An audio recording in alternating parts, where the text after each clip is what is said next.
Craig, what are you doing with that pumpkin? Well, Pumpkinhead and I are getting ready to help the authorities seize illegal Bitcoin. Wow. Did you go farming today? Yes. On your super farm? Yeah. Maybe we should even tax farm. Do you really like that pumpkin? I love it. It eats BTC. Oh, does it have a name? Pumpkinhead. Pumpkinhead. Pumpkin Man Craig! Pumpkin Man Craig! Pumpkin Man Craig!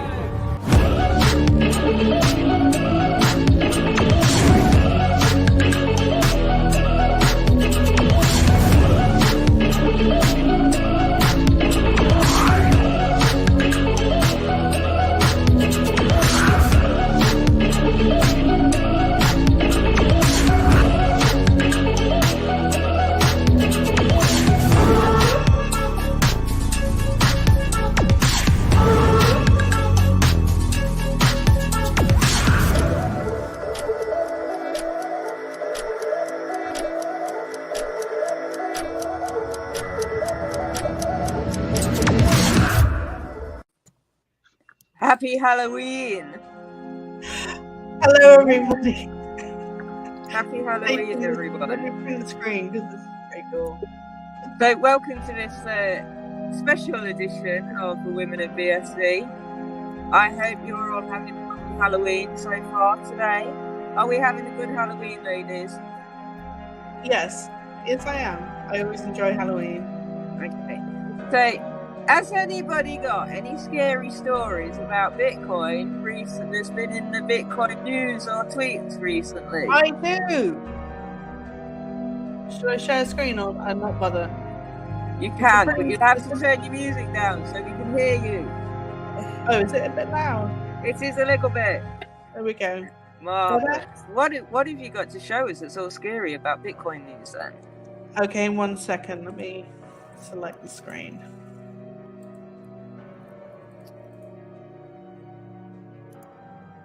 Now this is a scary looking chart. Can you see that? I know it's very small. I could maybe click through to the actual tweet. Holy shit. Does anybody see this? Or has anybody seen this? World's largest Bitcoin miner, Core Scientific stock is down over 70% today. That was yesterday. Now, I mean, this could be for various factors, but I'm thinking, presumably, it has a lot to do with the fact that the price has dropped a lot, and it's becoming very uneconomic to mine Bitcoin. And this is BTC. This is BTC, yeah. And the trouble with it is, at the moment, is their hashing difficulty is the highest it's ever been. So if miners start dropping off the network, it's going to be 2 weeks before the mining difficulty algorithm adjusts, and then we could get into that, spiraling Bitcoin death that Brendan Lee has talked about.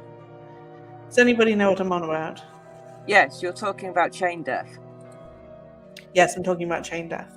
How apt for a Halloween edition. So chain death. BTC. Not that I'd wish it necessarily, but I mean, they've done nothing to avoid this situation. Let's put it like that.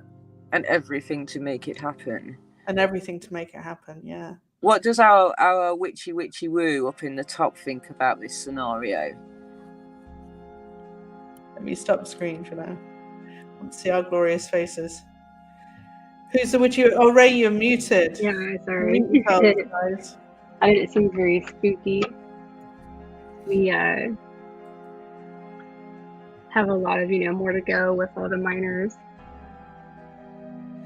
I think we're going to see some really epic drops, honestly, in the price, which is going to be quite frightening, I think. It's going to be a real kind of bottoming out process. What do you think, Brittany? It all depends, really. I mean, one of the things that concerns me but doesn't seem to concern other people is the fact that you can't really get in and you can't really get out of Bitcoin right now because everything is frozen on exchange. And so I got to wonder, with all of the speculation and everything and complaining and grievances that everybody's had lately, that what happens when exchanges do start allowing transactions across this exchanges again? Is everybody going to run for the door? Is everybody going to be like, oh, I need to buy more? Or what's the case going to be? Ultimately, I don't think it's going to be too big of an issue, but it is something to think about nonetheless. Yeah, well, I mean, just to explain the whole Bitcoin, death spiral thing, is that essentially, as the mempool fills up with transactions, the next block sort of gets further and further away, essentially, as hash power drops. Yeah, so the problem sort of compounds on itself. Yeah, and it has a lot to do with the DAA. So roughly, the DAA adjusts roughly every 2 weeks. And so if all of a sudden there is a significant decrease in hash power all at once, and the DAA doesn't have enough time to adjust to that difficulty of the hash power dropping, and enough hash power doesn't come in to immediately sustain it, because the difficulty will still be as high as it was before, but there will be less hash powerless miners on the network. And so what happens is you don't have enough time for the DAA to adjust accordingly to bring down the difficulty, and blocks aren't being propagated. So if blocks aren't being propagated, then the chain kind of freezes up and seizes. Yeah. So and then people panic and they try and place more transactions, don't they? They try and get out of their positions. So it kind of is a vicious cycle. And how many transactions are we on at the moment on the BTC chain? I mean, the last time I knew it was about 14 a second or something. I mean, what are we? Oh, how many blocks? What are we on? Still on 1 meg? I pay no attention to it these days. I mean, they keep saying that Lightning Network is solving the problem, but I very much doubt that it is. Because you've still got to get in and out of your position on the Lightning Network. And how many exchanges are there? Is it all the exchanges across the board at the moment then, Brittany? I'm not entirely certain how much how it would go, honestly. So I mean, when you see the stock drop by 70%, it looks like somebody's gone bankrupt to me. I mean, yeah, essentially you could have what many refer to as like a run on the banks, where everybody tries to like get to the door and get to the exit all at once. And if the difficulty is still way high and there's not enough hash power to account for the difficulty that it was at, and the DA doesn't have enough time to adjust to that, and then everybody during that time is flooding the network with a bunch of transactions sitting in the mempool, then nothing's happening. And I mean, some people might get out, some people might get their transactions into something, but if blocks aren't being propagated, it doesn't really matter. Yeah. So essentially it could just get slower and slower and slower, until the it would die. Zero. If there's no blocks being propagated, the chain dies. Yeah. Yep. And like you said, that's a chain death scenario as explained by Brendan Lee. So I'm sure Brendan wrote about this and he did a video about it as well. So I know that that's on Streamanity if anybody wants to go and see that chain death and how that can affect and occur. But I'm quite intrigued about what our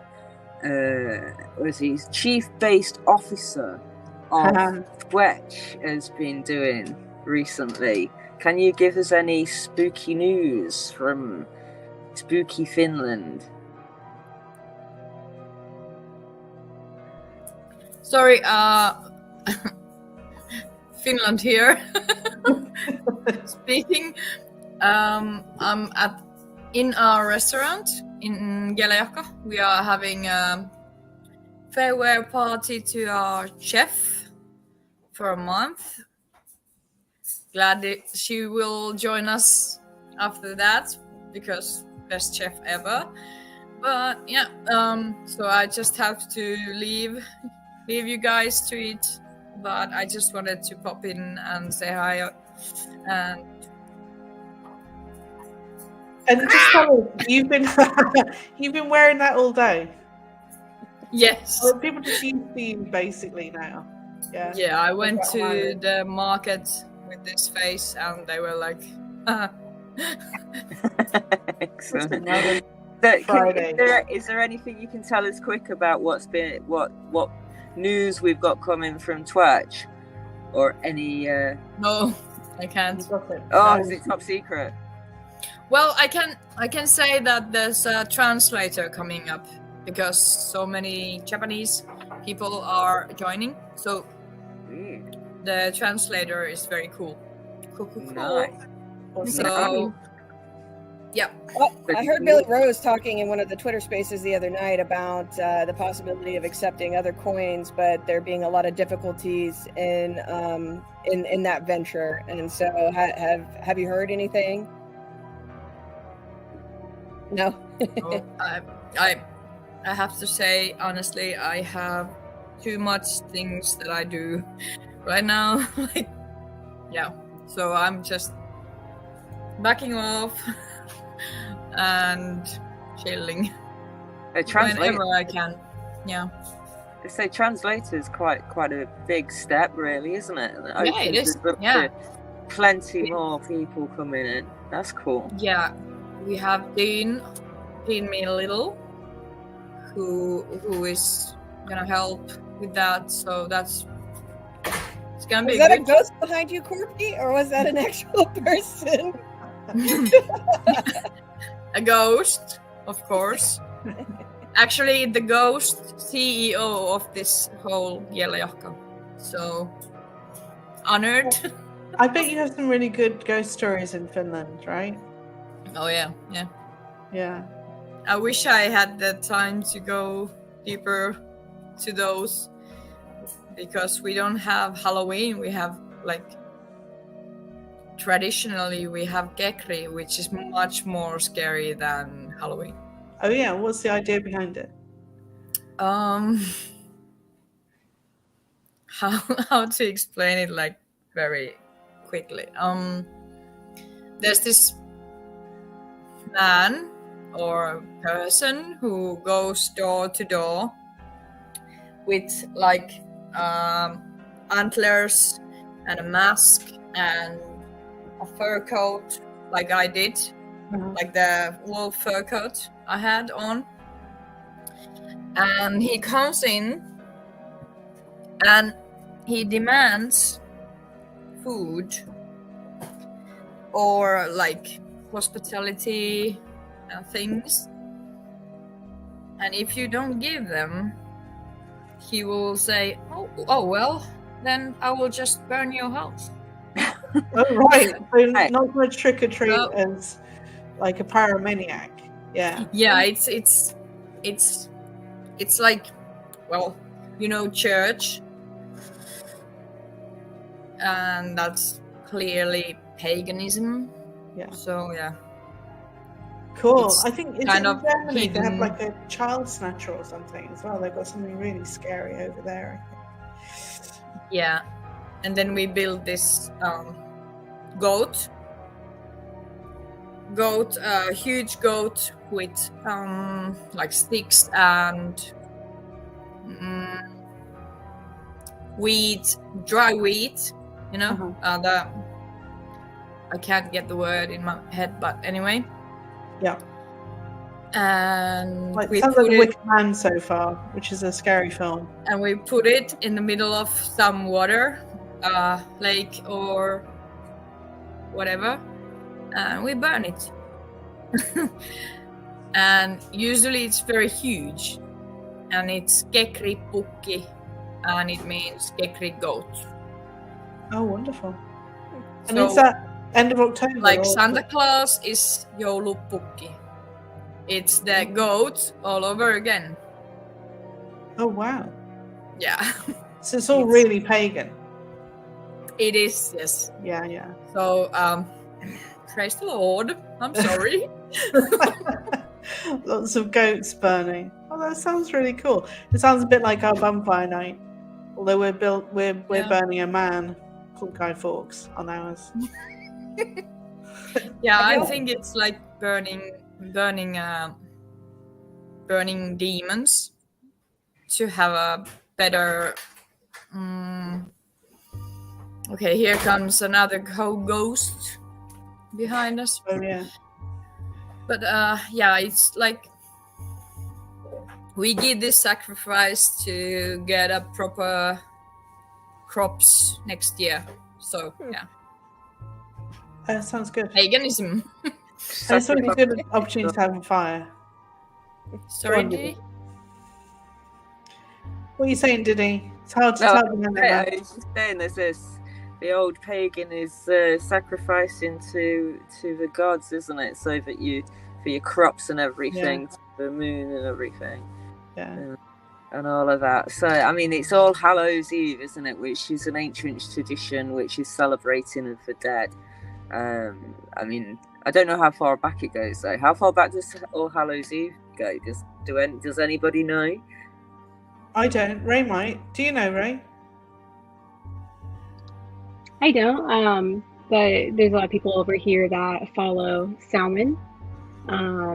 It's pronounced Samhain, but when you read it, it looks like Samhain. And it's about celebrating people who have passed away, and a lot of my friends and I will put out pictures of our loved ones that have passed away, and even our pets, and we'll have like it's called a dumb supper, and you hand out cookies on the table, or you just have some dinner with some friends and just think about everyone that you want to maybe get in contact with you that night. A lot of people look at this night as a thin veil to the other side of the other world, where it invites spirits in, which is really fun to learn about. But we do it every Halloween. Oh, that sounds like fun. I wish I had friends who wanted to do that. Speaking of which, how about you guys do as a reading? Get your tarot cards out. Sure. Who wants to go first? I dropped my earbud. I've got cartouche cards. They're Egyptian cards. I could pick one card. I'm sure some people will be like, "Oh no, it's all fake." It's like, it doesn't matter if it's fake or real. It's fun. That's the whole point.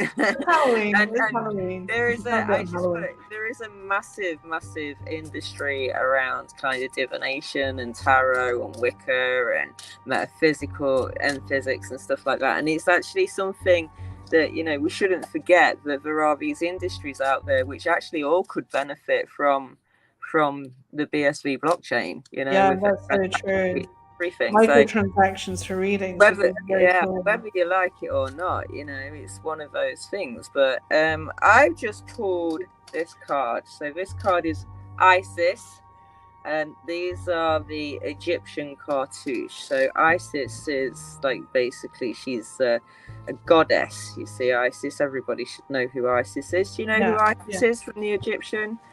I do. Gods, right? So basically, with Isis, let's see if I can. She's sat on a throne. Can you see that? Yeah. I mean, I don't know how you're telling which card that is, because it just looks like a drawing of blocks to me. Well, it's a cartouche figure, so it's like a symbol, basically. Is it like a hieroglyphic or something? Yeah, it's just so it's the Egyptian symbol for Isis, and she sat on a throne, and she's obviously the wife of Osiris, and Isis and Osiris are some of the two biggest gods that are in the Egyptian philosophy, in Egyptian history and Egyptian philosophy. So she is also the mother of Horus. So obviously people have heard of Horus, and you say the Eye of Horus. Yeah. So the all-seeing eye is the Eye of Horus. Well, this is Isis, and she is Horus's mother, and Bast as well. So he's got a brother called Bast. So does that mean that we're the Illuminati's mother? No. Now the Illuminati is not an Egyptian thing. The Illuminati is a British thing. And that's around this I thought it was a Hollywood thing. No, the Illuminati actually existed, because if you actually read the Magna Carta, which is the basis of all law, okay, we'll go from Western kind of, we go back to 1215 when King John, there was a battle, and basically his lords and barons and bishops and everybody sat down and told him to write a charter, because the war was happening. So they sat down and wrote that, and basically, yes, it's actually the Illuminati, the Knights of the Templar, the Illuminati is kind of all written into there. The Knights of the Templar definitely are written in the Magna Carta, and that was 1215, and then rewritten in 1217 for Henry, and then I think it was rewritten again at some point. So yes. Let's know, Brittany, that all true evil originates from England, right? We won't get into that, I suppose, right? Yeah. It's all those bishops, mate. It's all those bishops. So Isis is the queen who loves her subjects, basically. I'm having to read this because I can't remember. She's definitely the mother, and she was looked at like fertility, looked at for like protection. She has a great story about her husband Osiris, which is actually her brother. But that wasn't uncommon back in those days, right? And Osiris was like chopped up and scattered about, and Isis went about and gathered up all his pieces and put them back together. So that's an interesting story. Yeah, that is right. So she's a helper of the weak and the helpless, and a healer, as you said, and resurrects the dead. Very apt for today.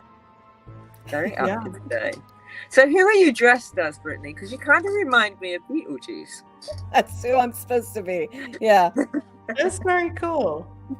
I tried. I really did. It didn't come out the way that I wanted it to, but yeah. It's a lot higher effort than me. I'm supposed to be an elf, by the way. Just in case you're wondering. A cute fairy. As in Gladriel, not like Christmas elf.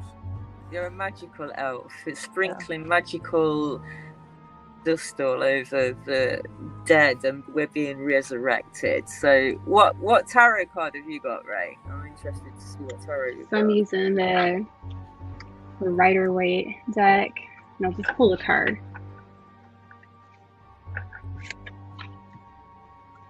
So you have the Two of Swords. The swords are a very, I would say, aggressive set of cards, which is probably good for like with all the issues of the people dropping out of, mine, or not dropping out of mining, but selling their Bitcoin. And this one has a moon in it, and so like the way I read tarot, I do way different. It's called Gestalt tarot. And it's more personal. It's like one-on-one. I ask the person questions about what do they see in these pictures, instead of going by the traditional, description of these cards. And I can kind of show you like an example of what I do. I'll ask the person, what's the first thing that you see in this card? And then if someone may say, well, that person looks like they're cold. And then you kind of ask them more questions about that. And it's a really great way to get someone to like if you're you have like a block, like a writer's block or anything creative, this is a good way to take out some cards and read them differently. So it's a bit like a Rorschach ink blot test where you ask them what they see. Yeah. Cool. Well, also you find there's 72 major arcana, isn't there? 72 cards, and there's a major arcana, minor arcana. So yeah, there's 78 cards. 78 is it? Sorry. Yeah. But I have a lot of cards. I have like so many decks, like in my shelf beside me. I never actually counted how many I own now. But I tend to buy them at conventions and whatever that stands out. Absolutely fascinating. There's so many different varieties of decks and so much beautiful artwork as well and things. Yeah. So, you've got, the Egyptian, the ancient Native American, you've got the Norse tarot, you've got like just all the way Italian, all the way through the ages as well, and runes and everything as well. So it's certainly something that the ancients really took. Go on, Brittany. Go on. Oh, I was just gonna say, I think Brett might be backstage or Banff. Oh gosh, tagged them on Twitter. I'm like, hang on, let's add them. Oh, we've got a guest. Oh, Yay! both here. That's what's up. So interested in our tarot card readings. Oh, how wonderful! You got dressed up for us. Awesome. Excellent. Welcome to the spooky spiral death chain BTC show. So, Brett's a banana, which is very apt for Gorilla Pool. Yep. Well Yep. done. Thank Do you you. want to introduce yourself, Brett, to people that don't know you? Yeah. I'm Brett Banfi. I am community manager for the Bitcoin Association, and I work with the Handcash team doing sales. Sweet. Yeah. So if you want to integrate the Handcash Connect SDK, or if you're looking to build with USDC on Handcash, reach out to me. Sales Oh, at Handcash. wonderful. Oh, that's good to know. There's been a recent development with Handcash. Can you tell us about that one? Yeah. Which development? Well, The stable coins. how many have you had recently? Well, I did notice that you were talking about Twitch earlier, and I noticed that that Elon Moisty, he reached out that him and Alex are getting together. Did anyone see that? No, but that is definitely interesting. Yeah. So Twitch is Yeah. talking about working with Handcash? Yeah. He had that would be made a phenomenal. tweet that said, that they had sort of broken up for a second, almost broken up, but they were back together again. So it was pretty funny. Is it the usual drama? Yeah, I think so. Yeah. Just just everyone wanting to do what's best for themselves, but in the end, it's cooperating that gets us all closer to the dream. Do you know in what manner or capacity they plan to work together moving forward? No, that's why I asked what development, because that was the newest development. I'm excited to learn about what the results of that are. I think they're just going to get together and maybe hash it out, whatever it was. But yeah, the other development that we have is USDC. Handcash chose tokenized for their fungible token protocol, and we've been doing that a little bit on internal testing, and it's going really well. Brandon Bryant, if everyone knows him, he's working on that. So yeah, I'm down here in Miami along with Zach. Hey Zach, how's it going? Good, thanks. Can you guys hear me all right? I didn't plan for this mask to not have a mouth. Yeah. Do you want to move Zach up to the middle so we can see him? Can't see him behind that ghost there. Zach looks Yeah, that was kind of the point, right? Except I can't speak. So if you can't see me and can't hear me, that it doesn't really work on video. Is this some horror film I've not seen or something? What is the mask? It looks like a bit like a Black Terminator to me. What is that meant to be? You Michael Myersing it? No, this is from a scary Netflix show last year Oh, right. where everybody died. Oh wait, is that like Squid Games or something? Yeah. Oh, that was a good show. I sat next to my family whilst they watched the whole thing, so I heard it, but I didn't see any of it. Well, this guy kills. Do you want to tell everybody where you're from as well, though? Because not everybody knows where you're from, Zach. Sure. I'm actually from where Brett is right now. I'm in South Florida, close to the Citadel, and hoping to bring a bigger community out here eventually. And Sounds This is like the grand opening, isn't it? Alex moving there. Is that right? Alex from Say that again? Handcash? Isn't he moving to Florida? Yeah. Potentially, yeah.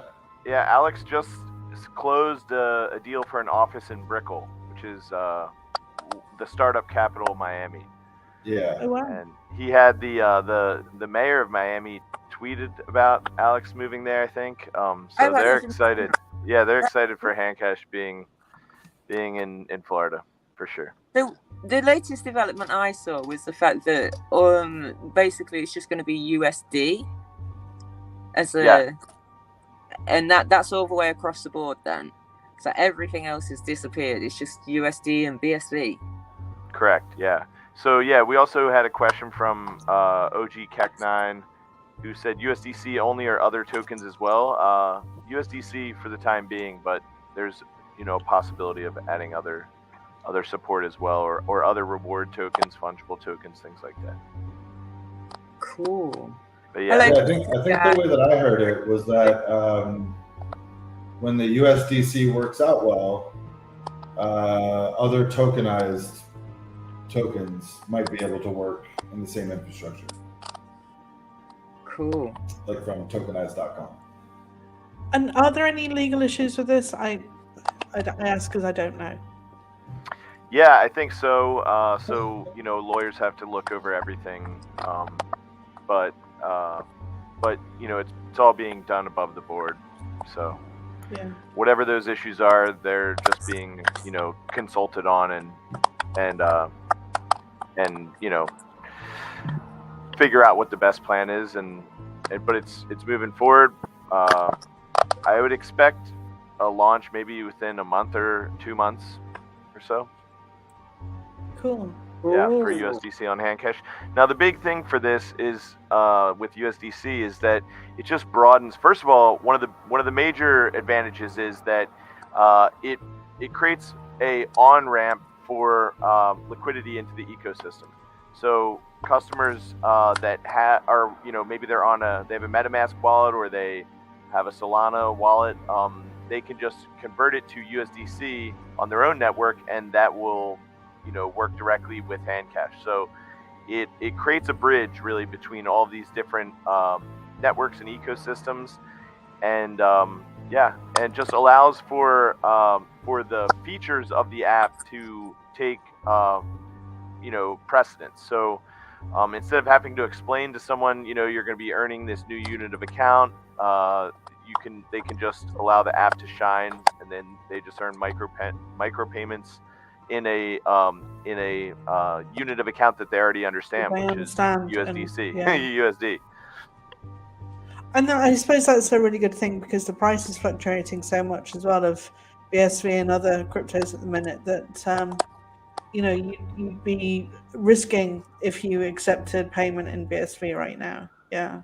Yeah, and Very it confuses time. customers because maybe they look at their account and they had $1 in there, and then BSV went down slightly, so now it says that they have 94 cents or something, and then they think that somehow someone stole 6 cents from them. So they're reaching out, hey, what happened? How is my account compromised? And so by just denominating in USD, you avoid that risk. Then the other thing that I heard, and me and Zach were out, we got together at the Bitcoin Association's engineering team is here as well, and they have a really beautiful house on Lake Ida. And we were at a fire out there, and we were talking about one of the problems is that with these speculative assets, whether you're talking about BSV or Solana or any of these things, a lot of the people, they don't want to spend them because they think like this is my ticket to get rich. So but a USDC, they're not going to try and hang on to their US dollars. Those things are flushing down the toilet. Like, let's get rid of those. So it removes all the psychological barriers. Exactly. Yeah. Exactly. You build this great product that works with this unique payment system that enables all of these things that previously weren't possible. But then the psychological barrier of people not wanting to spend the token because they're thinking that one day they'll retire off of it. It like sort of self-defeating a little bit. Yeah. Now I've got a question for you. If you had, say, 500 students in front of you, what would be the easiest way for you to get them all onboarded via Handcash, and what would you convince them to the reason to download it would be for? Yeah. So streaming money is the narrative that Handcash is going with, and it's just the ability for a no, it's only too many words. The answer is haste. Haste arcade. If you have kids in front of you, you got students in front of you, it's one word, get Handcash for Haste Arcade. Haste Arcade. And Yeah. that's They don't pay me yet. So So how many Tell them games they should have you pay got me. in Haste at the moment? Do you know how many games there are? Can you reel off some? There are at least 3 games that I'm getting paid on daily. So I think there's probably 9 or 12 games in the arcade right now. But you know, some of them I have at least one game I have not played in 5 months, and I still get paid on it daily. So which one would you recommend for a completely newbie who's Monster never Bombs. Which one, sorry? Monster Bombs. Monster Bombs. Yeah, and actually, so I guess I say that because it's like it's the game that I've seen become most addictive. But for like a generic audience, probably Jump, because it's very it's simple to understand. There's like minimal graphics, so there's like no reason to turn away from it. It's like You know what I Flappy mean? Bird. Yeah, exactly. With Monster Bombs, there's like moving stuff. You got to like look at this rotating cycle. You know what I mean? There's like visually things that people may shy away from. With Jump, it's just like colored blocks. I think my favorite game is Keyboard Warrior. I still get paid out for that one. Yeah. That's cool. Yeah. So I'm getting paid out on Sato Runner, right? Like I don't think I've even seen Greg promote that since maybe February of this year. Yeah. March, right? Didn't he showcase that at the Big Kate event in Miami though? Yeah. Oh yeah, you're right. He did. Okay. So that But was I haven't April. seen him do any advertising for it. You know what I mean? Another question That's then. true. So No. how much would it cost somebody initially just to sort of get started with the bombs one? 10 cents to play a couple. I mean, it's free, but it's It's 1 free cent to per play. play. Oh, that's at a even better. minimum. So you could onboard someone to hand cash, get to go into Haste Arcade, go to the bombs, and it's free to Yes. play, and you can earn money from it. No, you have to pay at least 1 cent to be in a position where you can earn. Okay. But it's free to play to start. So That's someone can cool. decide that they like the game before playing for money. So that's a really easy way of onboarding about 500 students, then, isn't it? To get them into Yes, high it school. is. Into how does hand cash work, and how can we send a penny and something. No, that's a cool idea. Okay, cool. Thank you very much for that. Absolutely. So what about you, Brittany? You said which game did you like the best? I like Keyboard Warrior. It's basically just a game that tests how fast you can type on the keyboard. It'll put up like a string of words, and you got to type it out. And you know, if you misclick or whatever, it'll make you do the whole word over. And then when you finish that sentence, it'll give you a new sentence. And then basically, whoever gets the most amount of words in the fastest amount of time, you know, gets higher up on the leaderboard. That's cool. And when you're on the leaderboard, what's the reward when you're on the leaderboard? So depends on where you land on the leaderboard, but if I'm not mistaken, and you guys feel free to correct me here, I think you get paid out depending on where you land on the leaderboard. So like if you're like in the number 1 position, you're going to be getting sats from everybody else that's playing that doesn't get as high as a score as you do. So if you're number 1 and if everybody else is coming in at number 2, you're getting a portion of, let's say, their 10 sats that they're paying to play the game. Cool. And there's different levels of play, right? So you could play for free, you could play for 1 cent, you could play for 10 cents, all the way up to $100. And so depending on how much you started with, it kind of determines how much you're making, you get back when other people play. If you play on a 1 cent leaderboard, when you make it on the leaderboard and then somebody else plays, you get 0.0002 USD at a minimum, right? So that's like 2/100ths of a cent. But if you're playing on that $100 board, I mean, I think it's Josh Hensley has been on like all of the $100 boards. He's probably paid out like 10, 15, $20 a pop. Wow. Gosh, well, I guess somebody's got to be top, haven't they? It may as well be you. Well, yeah, the other cool thing is, and I have figured this out later, but the other cool thing is that for the first year, Haste gives away Haste tokens for gameplay. Yeah. So they have like a certain number every day. I don't remember what the number is, but it's a fixed number every day. And then based on your percentage of gameplay that day, like how much you paid into the total amount played, you get paid out in some Haste tokens. So Josh probably bought Haste tokens pretty cheap and got to play games and got on the leaderboard, like all for the same money.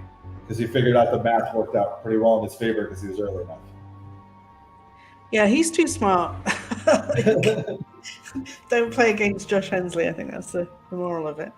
Go play Haste games and go check out the other things that Haste are doing. I asked the question yesterday, like, what's the most exciting thing on blockchain right now?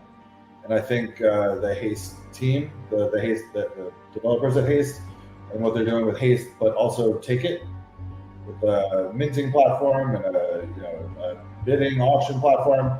I think what they're doing is some of the coolest stuff that we have to brag about. You know, I haven't played with that yet. Talk me through it a little bit, because I get the basic gist, but I could do with a nuanced version of it, honestly. Sure. So the Take It side of things is that there's two ways to get art out into the hands of an audience. One is to do a direct mint, right? Just like every other chain. You pay a little bit of BSV and you get a random NFT back. But the other way is, like, if the artist doesn't really know how to price what they're doing and it's a little bit more unique than this generative stuff, you can put up 1 or 10 or 30 or 50 units and set a starting price. And as soon as somebody pays that starting price, it gets relisted again immediately at 30% higher. And if somebody buys it again at 30% higher, the original buyer gets their money back plus like a 10% bonus. The artist gets some royalty of the difference of that 30%, and the platform gets some difference. So for people who don't know necessarily how to price what they're doing, you can set a base price of, let's say, like 0.1 BSV. I think what's coming out soon that I saw that was cool, Magenta's Reapers, right? Those things are pretty cool. I think they're going to be 0.19 BSV to start at a Take It, maybe. I think they might be minted, but if we assume they would take it, if I were to buy one, I would pay 0.19, and then it would immediately get relisted at 0.25. And if somebody else bought it, I would make money, the platform would make money, and Magenta would make money. So you don't have to like try to price your stuff way too high so nobody buys it. You can price it more reasonably and still let the market kind of figure out where the value is. And I think that's just a really cool mechanism. Also, if you either Take It or mint on that platform, you get on their like minters leaderboard. So the same way as like there's the video game leaderboards, the next time somebody takes it or does a mint, you get paid out a little bit of that activity. Yeah, I actually bought one of the Gorilla Pool NFTs, and I'm still sitting on it from Take It. I bought number 1. Yeah, I'm a fan of Gorilla Pool. So is Brett. Heck yeah. How do you get on to the Take It platform? I mean, it's not like a free-for-all like Relay X, presumably. No. So when I did a mint last year, you had to like interact with them in some way. They had a form. Yeah. That you could fill out. I think it's the same way. I'm going to do something for Punicorn with like rotating 3D cards in a couple weeks. But I think you fill out a form and they like kind of walk you through what they need from you, and then there's some interaction. So I guess you have to be a real person, and then they set you up on their platform. This is actually. It used to be that you could sell them back on Relay, but now Take It is like its own exchange as well. So they're, I guess, kind of taking on the Relay market in that respect. And can you like transfer the tokens out anywhere else? I don't know. I don't think so yet. But they're run tokens, so I imagine at some point they'll get around to that. Well, this is a good opportunity for me to remind everybody that we do in fact have our own NFT collection. If you remember this from last year, I did a load of us, women of BSV, and then I did a load of kind of significant people. So what should they actually search? That was on Relay X, right? That's on Relay X, yeah. So Women of BSV, Halloween, that's such a good question, and I was going to find that out before I came online, but I didn't. But if you type in Women of BSV into Relay X, we come up. And I'm sure Ruth will be able to tweet out a link after. Yeah. I'll get my shit together. We can put a link in the description box. Ray, do you want to just give us a quick rundown on what you've been doing with Real World BSV and podcasts? Because you are popping all over the place at the minute doing podcasts. Yeah.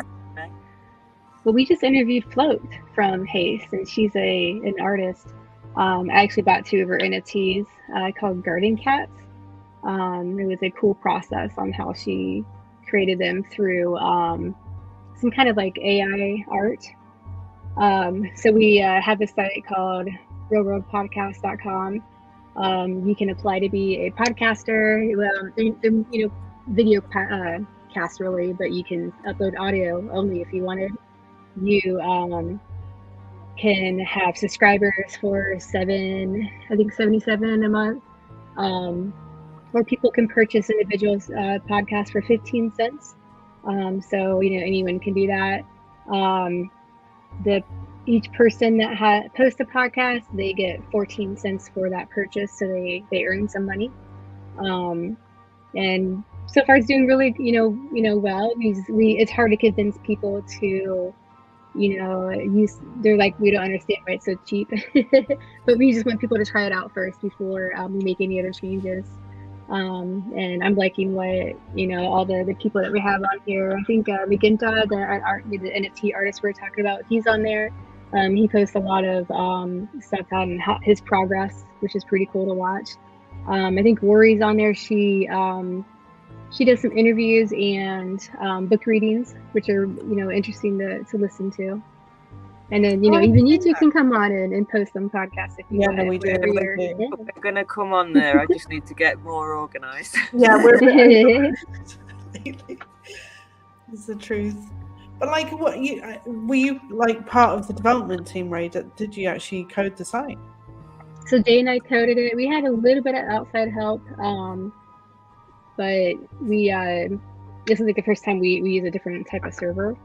But it's going really well compared to like what I was it went beyond my expectations. Yeah. That's cool. Oh, it looks awesome. So if people want to kind of get in touch with you, how do they get in touch about the podcast stuff? They can contact us through Twitter, which is real BSV on there, and I believe that information's on our website too if they need to get in contact with us. And we're always looking for more people to interview. We just interviewed Smoke, who sells like pipes, and then that will be coming out soon. And the next person is Magenta, so he's gonna. I think that's on next Tuesday. So I'm excited. The next person. I'm sorry, Magetta. He's the one that made. He actually had some NFTs on Take It, and he created like the popsicles and the moose and dino birds. He's having the Reapers coming out pretty soon. Yeah. Schmuck, I have to say, was the very first person online that bought one of my paintings. Oh wow! Yeah, I didn't know that. It's a American football stadium that he bought. So thank you very much, my boy. Thank you very much. I awesome. Appreciate that. So, what do you guys think about the LOP list? I have to ask. Super scary, right? Actually, no, not at all. Couldn't give a shit. But like, is this? I thought it's quite a useful list, honestly. Yeah, I did. It's kind of surprising how many people were on it. I tried to add to it, and then he like closed his people's ability to publicly add contributions. What do you think, Brittany? I don't really care. I know there was a lot of cope the other day. Some people in the chat were all like, "Oh, I didn't make the list," and now I'm mad that I didn't make the list. Honestly, I was like that. I looked through it and I couldn't see my name, and then I remembered actually I'm WoBSV. I'm not. I was looking for Diddy, and then somebody else told me I was about 187 because I was very disappointed that I hadn't made the list of, BSVers to avoid and stuff. But yeah, I thought the list was quite useful because I'm like, I can reach out to all these people and say, would you like to You've done my work, but you've done the work for us, really. Yeah, man, fantastic. Yeah. So thank you very much. Yeah. How about you guys? Did you make the LOP list? Yeah, I made the LOP list, and I was pretty excited about it. There I am, and a known person to avoid. But yeah, So- Kurt was saying that someone forked the list, and now it's being used as like, oh, here's who to follow. You know. Yeah. Exactly. If you want to know anything about BSV, these are the people to follow because we're the ones that know what's happening. These people Now, think for themselves. Yeah, I just want to say thank you to everybody who's listening as well. So I saw KP Dad was in the chat, and there's Kevin's in the chat, and I think Eddie was in the chat, and everybody was in the chat. Thank you very much. If you've got any creepy Halloween jokes or stories, I think now's the time. Anybody got a creepy Halloween joke? No, but I bet you have. No.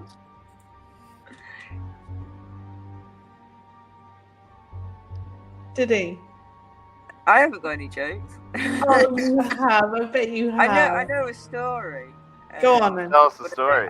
I don't know any jokes, but this is an interactive story, so you do have to join in with me. Are you going to join in with me? Yeah, of course. Okay, so what I need you to do is I need you to say rap, rap, rap. Can you just have a practice? Rap, rap, rap, rap.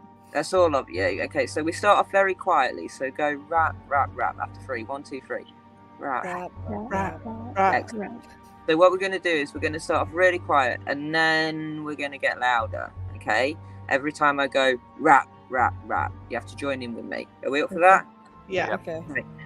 So a very long time ago, this woman that I knew, she went to this haunted house, and she wanted to stay overnight. So she did this. So she was upstairs, and she was in the main room, and she was kind of slumbering off to sleep.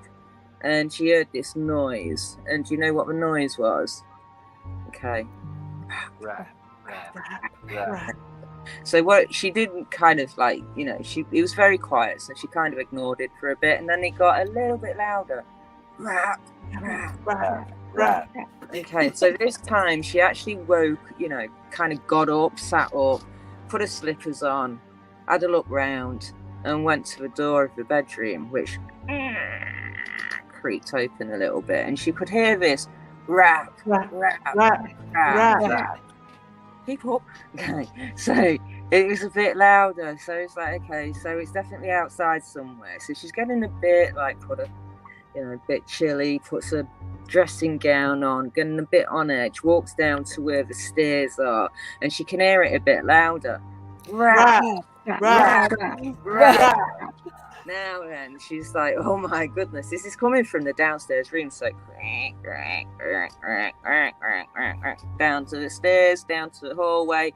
Rap, rap, rap, rap. rap.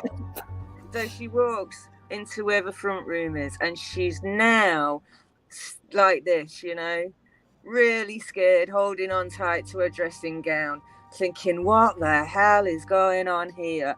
And she can see this chest of drawers in the corner, and do you know what she can hear? Rap, Rap, rap, rap, rap. So she walks over to the chest of drawers, pulls open the top drawer, nothing there. Pulls open the bottom drawer, absolutely nothing there. Pulls open the bottom drawer, the very bottom drawer, and do you know what she can see? Do you know what she can hear? Rap, rap, rap, rap. Do you know what she can see? What? A roll of wrapping paper. Oh, Boom. Sorry. disappointment, did he? That's my terrible Halloween joke. Probably I thought not. you were gonna say like Snoop Dogg or something like that. Well, you have to get ready for Christmas. It's the wrapping paper nightmare. You had the bloody finger, the story of the bloody finger. Top marks for delivery, Very good. 0 marks for quality of joke there. So, Oh, I have a joke. Oh, go on. It's sort of Halloween themed because it's about pirates. So I think pirate's a good choice for a lot of people's Halloween costume. But what did the pirate say when he turned 80? I don't know. Aye, matey. I mean, like that one. oh Lord. Glass. That's even worse. God, it's like dad joke central. Yeah. I was going to say, at the beginning of the show, I was talking about that 70% drop of the biggest miner, in their share price yesterday. What do you guys make of that? Do you think it might be a chain death potential, or am I overplaying this? No, I think it's really concerning. It should be a signal. I think that, but it's not stopping. You know, this BTC is a very short-sighted project. So the fact that, you know, the cracks are starting to expose themselves, you know, I don't think it'll change too much. People will still blindly follow it, but yeah, more and more people will start waking up, I think. At the risk of being too optimistic for BTC, I don't think one miner makes a chain death. You know, they could be the canary in a coal mine. But well, if you think about it, I would think it's some kind of bankruptcy event, or at least, you know, mining at a loss signal. So that might be the case, but there's a lot of deep pockets out there, and people have given money for way stupider things over the course of history. So, you know, until you see a cascading effect, I wouldn't be dancing on BTC's grave just yet. No, for sure. And then, of course, you know, if you look at what's happened historically speaking, like I believe it was last year or the year before, when there was a sudden decrease in hash power because of the China mining ban and whatnot. What we saw was that other miners just turned theirs on in a different country, or they moved from China to the US or wherever. And so, you know. Wondering, does anybody know where those miners were from? I think it was China, wasn't it? It was China. Was it? Story. For recently? Scientific. I don't know where Core Scientific is, if I'm honest. Does anybody know? I saw Craig say today on the Slack that basically they're down to 2 nodes for BTC. Wow.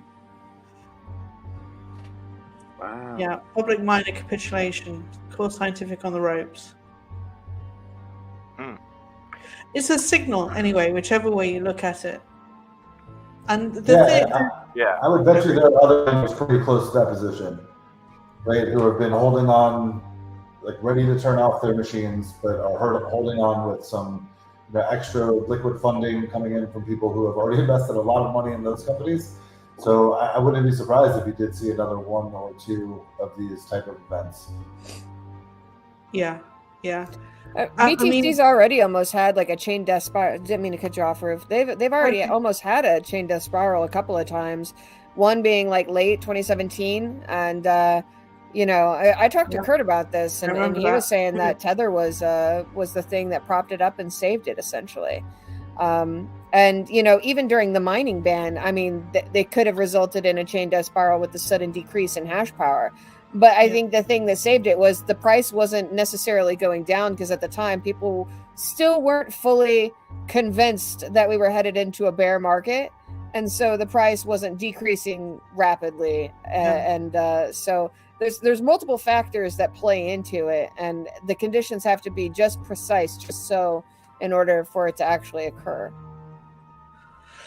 Well, I was collecting headlines yesterday in, you know, anticipation of this live stream, because the theme of this live stream is the world is scary, and I genuinely think it is right now. It's like there's a lot of stuff going down, and so my feeling is that with the banks teetering, and particularly in the UK, our pension companies are teetering on the brink of bankruptcy, and so on. That, you know, we haven't seen capitulation yet or anything like it. Like, it's coming. Does anybody else have any thoughts on that? My capitulation target for BTC was 12.5K. Okay. That's what I was targeting. Okay. I'm thinking sub 10,000 myself. What about you guys? So I think historically we've seen a 90 to 90% drawdown, which would leave us at 6K. Yeah. So, yeah, 5. I was in sort of 5, 6. So apparently, this Core Scientific is in Austin, Texas.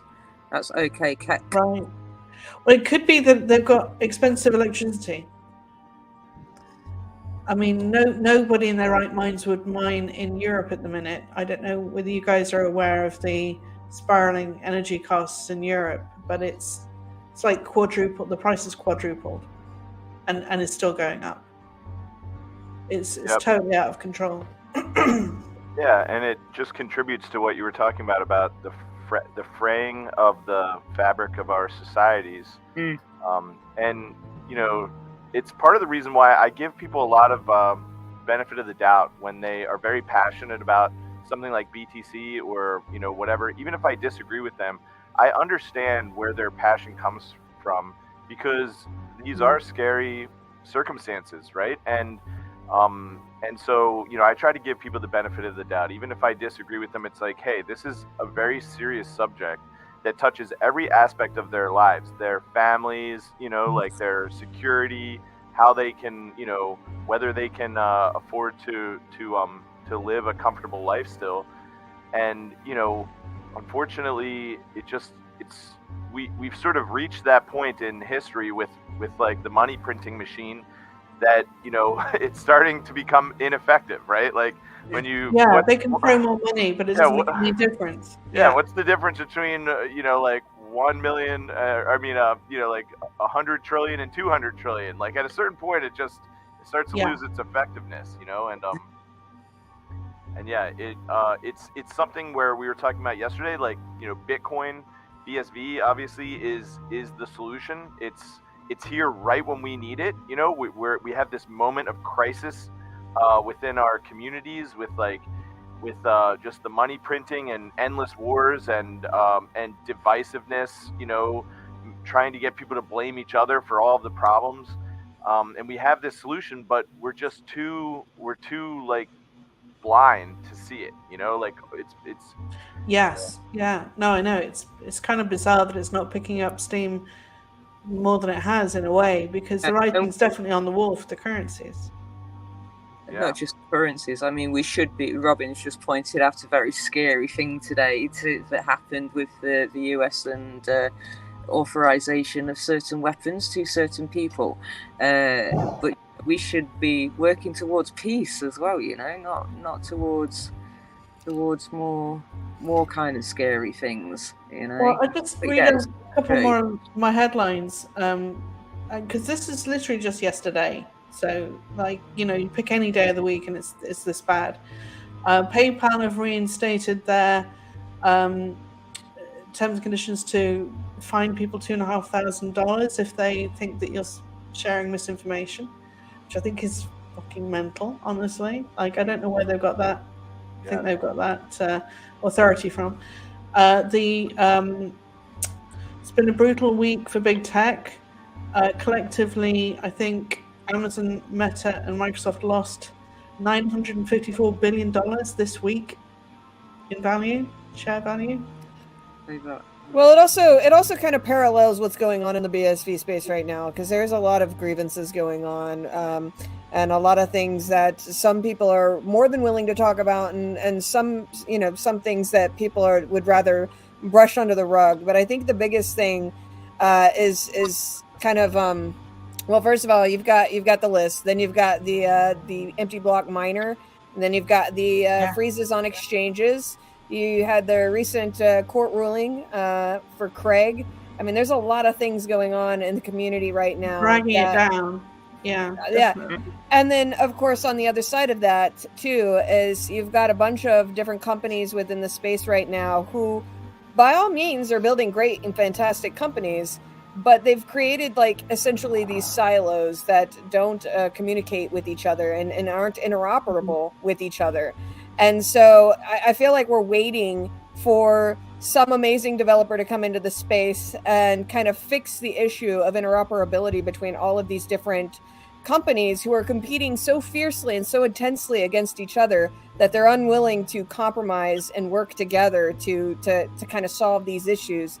And so, you know, I know there's a guy who really thinks strongly of Xiaowei Liu solving that with zero knowledge proofs. But I was hoping to get maybe your guys' input on that before you know, we get going, I guess. Somebody with more knowledge talk about that. Zach, have you guys seen BitChat Nitro? I've seen it. I haven't played with it. Okay, so the premise, go check out BitChat Nitro. If you haven't, that's another way to use your hand cash. trying to onboard people. It's chat on Bitcoin. But the point that I want to make is Luke, who's been is behind BitChat Nitro, but also the Magic Attribute Protocol that powers BitChat Nitro is extending the work of Unwriter from a long time ago. And I see all of your faces changing and moving, excitedly when I say Unwriter, because like that was kind of the golden years of BSV, right? Yeah. Unwriter came in, and it's kind of, in my opinion, it's kind of where the hero complex maybe was solidified after Craig, but that some hero developer is going to come in and like save things.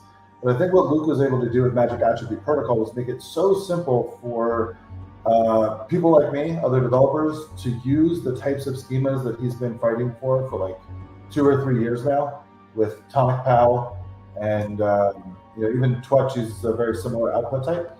That the work he's doing can help companies, just generally create data that can be read by anybody.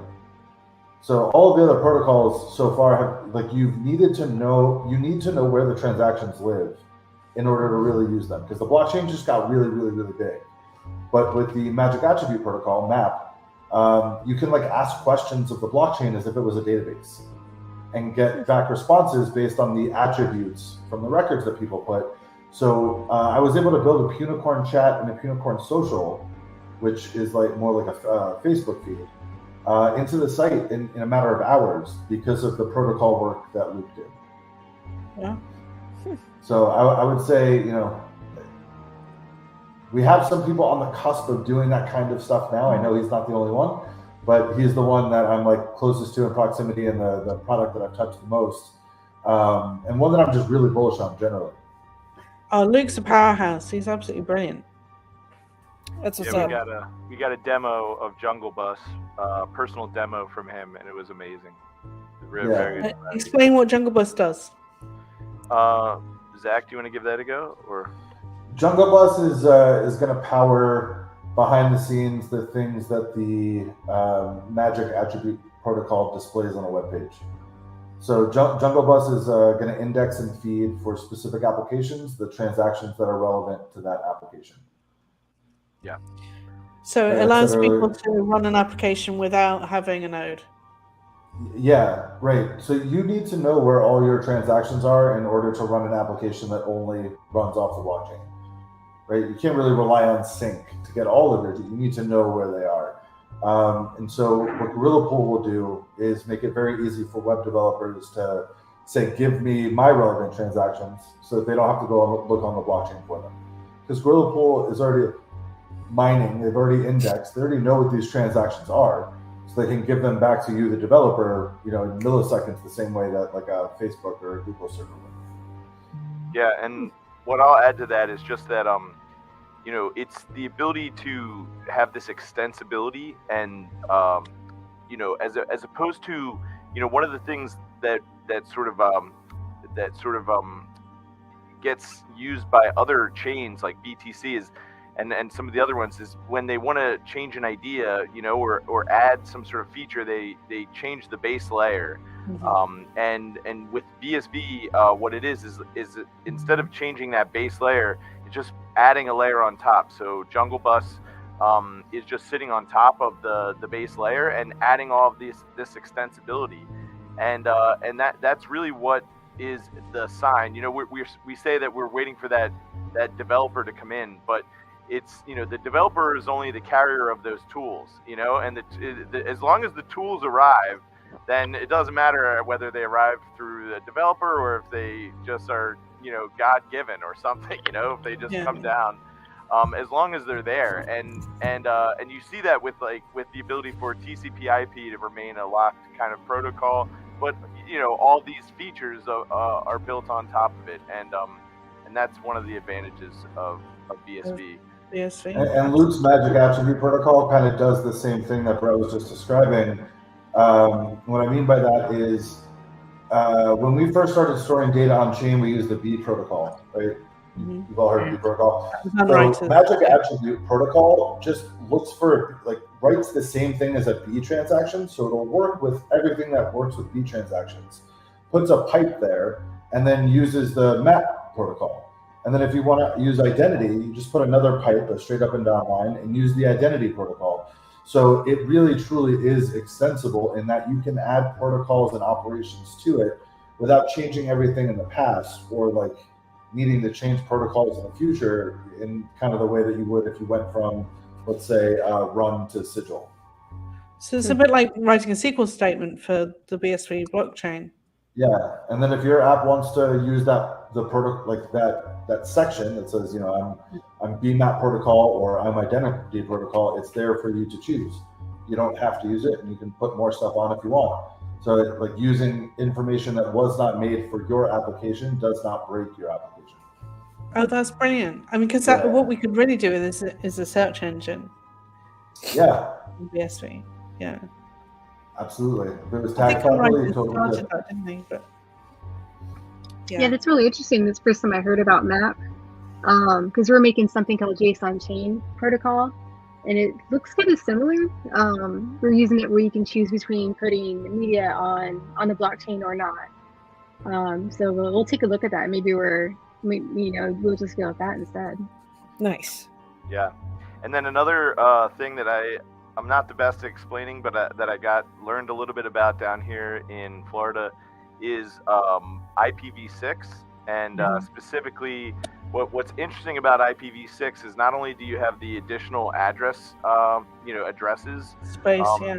Yeah, so what that means is that instead of just assigning an IP to a network, you can actually assign an IP to every single individual device, and that's needed for Internet of Things, etc.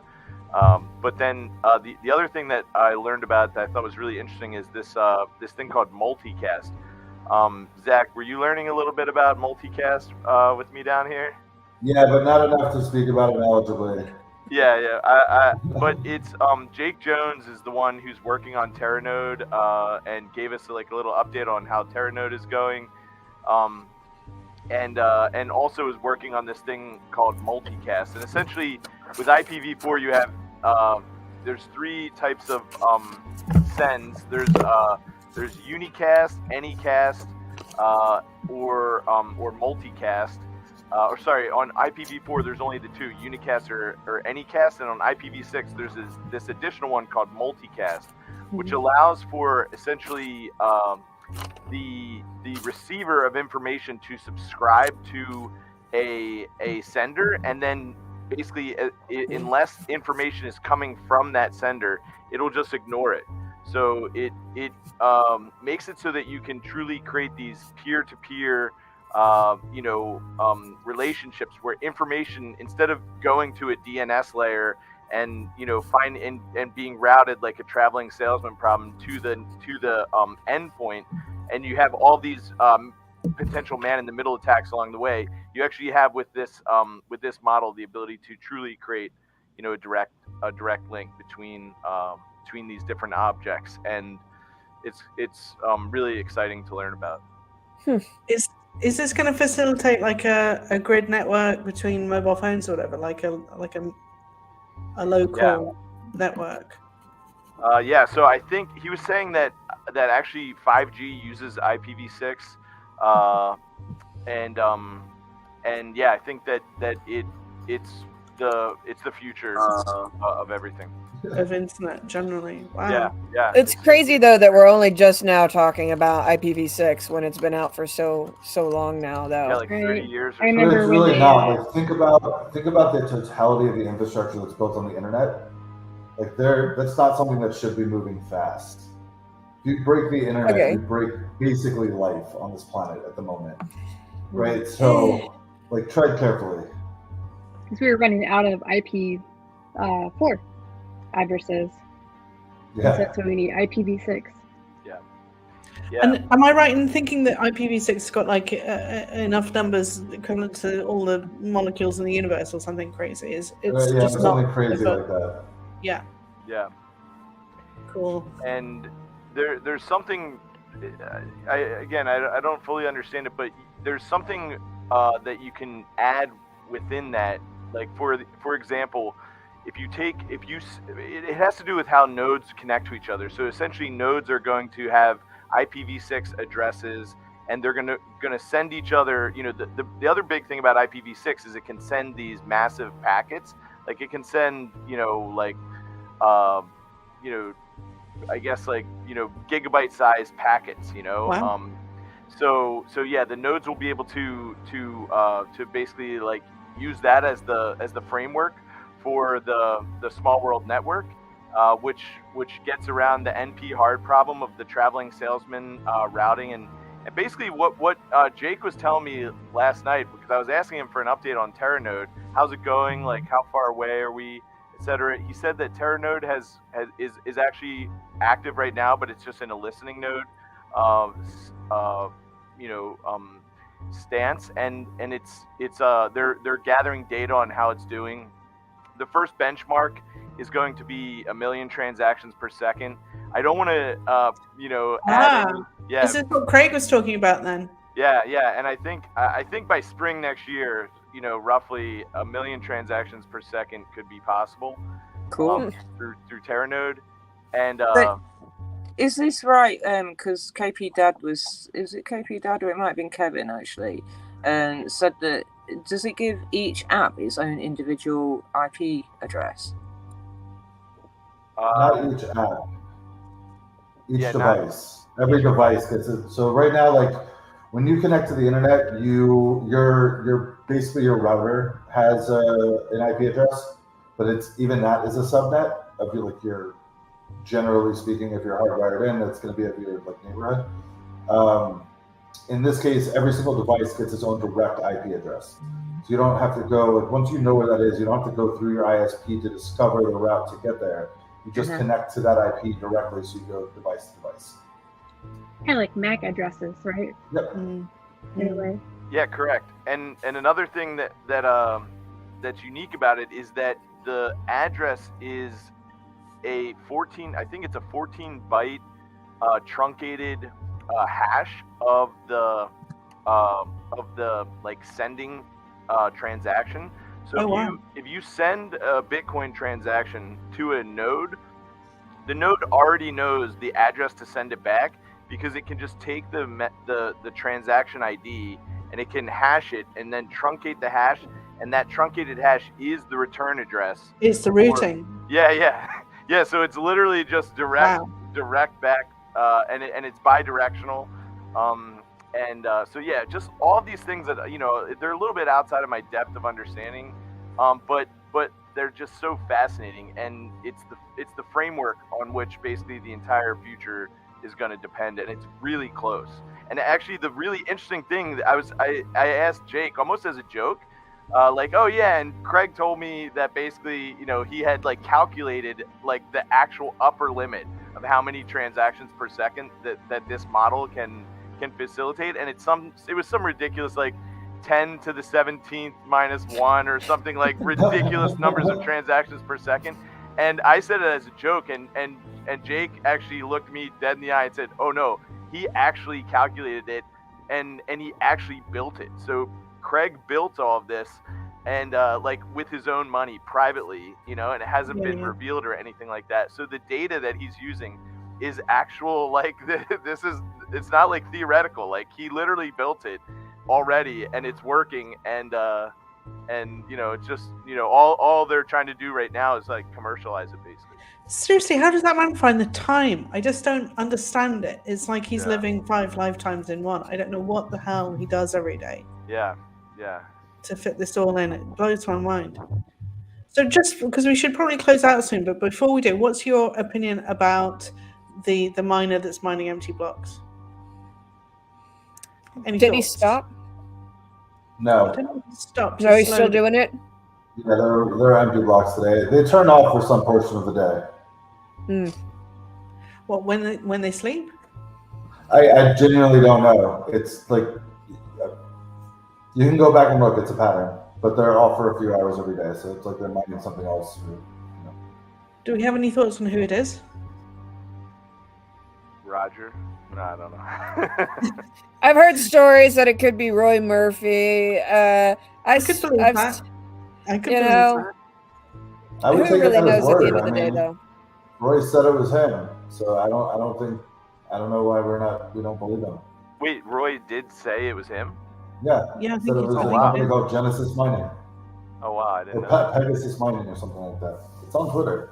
We should just ask him what's going on. Why is he doing I it? mean, you know, some of my insider friends said that Roy is a shit talker that way. You know, that Yeah. he would just Well, see it's that there was difficult like, to say. I mean, it's difficult to say. but He's I think we certainly should got take him some at his word. ability. He's The got the thing that- skills, the hash power, the knowledge, the reason to want, you know, to up the Satoshis per byte limit. It's just my thought.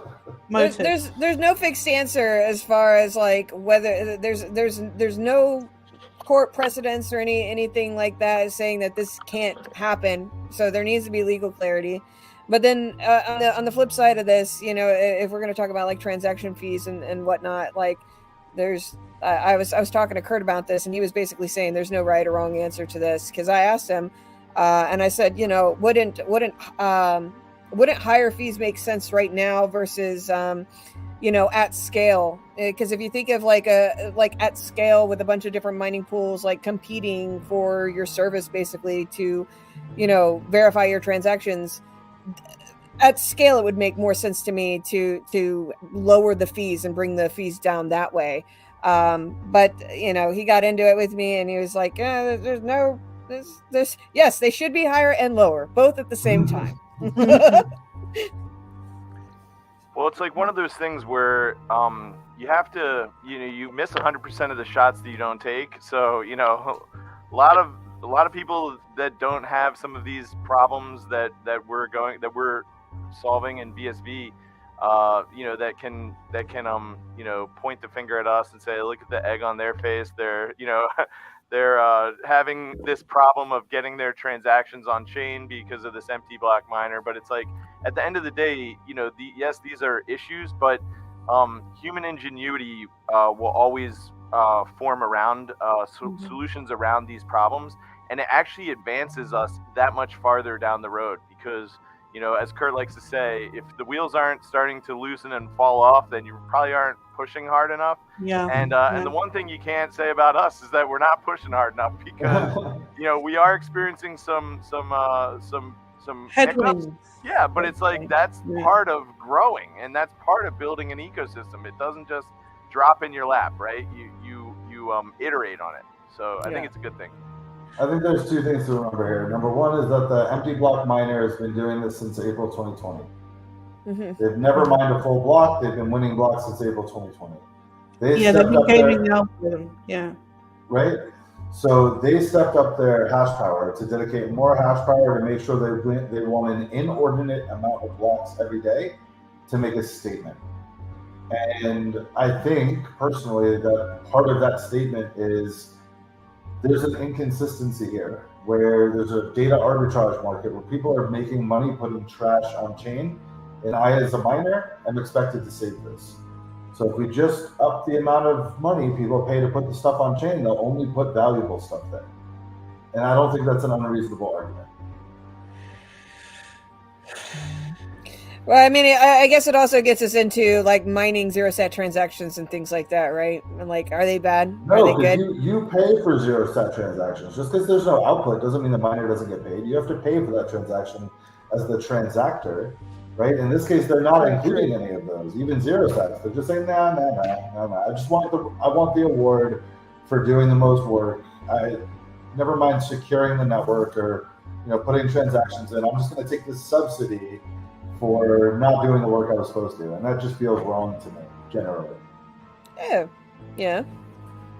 And then you also have the idea that, you know, Bitcoin is depends on some givens, right? Which is that one of the givens is that if you had the majority hash power, then you would just play nicely because it'll be beneficial to you than it would be to try to subvert the network, right?